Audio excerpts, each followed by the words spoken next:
எங்க அண்ணன் எனக்காண்டி என் புருஷனுக்காண்டியும் தான் ஜெயிலுக்கு போயிட்டு வந்திருக்கு. எங்க அண்ணனும் என்னை போல கல்யாணம் முடிச்சு சந்தோஷமா வாழணும். எங்க அண்ணனுக்கு ஒரு நல்ல பொண்ணை நீ காட்டுறதுக்கு தான் இந்த மொட்டை.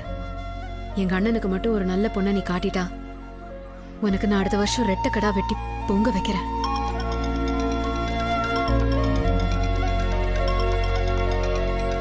மணி அடிச்சிருச்சுல, ஒண்ணு கவலைப்படாத. பொண்ணுக்கு நம்ம கருப்பு நல்ல பொண்ணா பார்த்து கட்டி வைப்பாரு.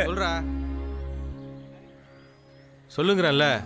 அண்ணே, இந்த சங்கர் பை வந்து ரொம்ப கத்திக்கிட்டு இருக்கான். நீ வரலன்னு வச்சுக்க, உன்னை மாட்டி விட்டுருவேன். அதுக்கு தான் ஆளை பிடிச்சி வச்சிருக்கேன். கொஞ்சம் ஆமா வா. ஏண்டா டேய், இதே எப்ப வெடிக்க வைக்க கட்டிக்கிட்டு இருக்க? உன்னோட சுயநலத்துக்காகவும் நீ மாட்டக்கூடாதுங்கிறதுக்காகவும் 10 15 பேரை வெடிக்க வச்சு கொண்டு விட்டியாடா. எல்லாம் மனுஷனாடா. ஏய், பட்டாசு கம்பெனி வெடிக்கிறேன் புதுசா? வேலை செய்யும்போது வெடிச்சா நாங்க என்ன பண்றது? என்னது வேலை செய்யும்போது வெடிச்சா? வேலை செய்யும்போது எங்க வெடிக்கும் எப்படி வெடிக்கும் எனக்கும் தெரியும்டா. அதிகாரம் உன் மேல யாராருக்கு மனு கொடுக்கணுமோ அத்தனை பேருக்கு கொடுத்துட்டேன். உன்னை உள்ளதெல்லாம நான் விட மாட்டேன்.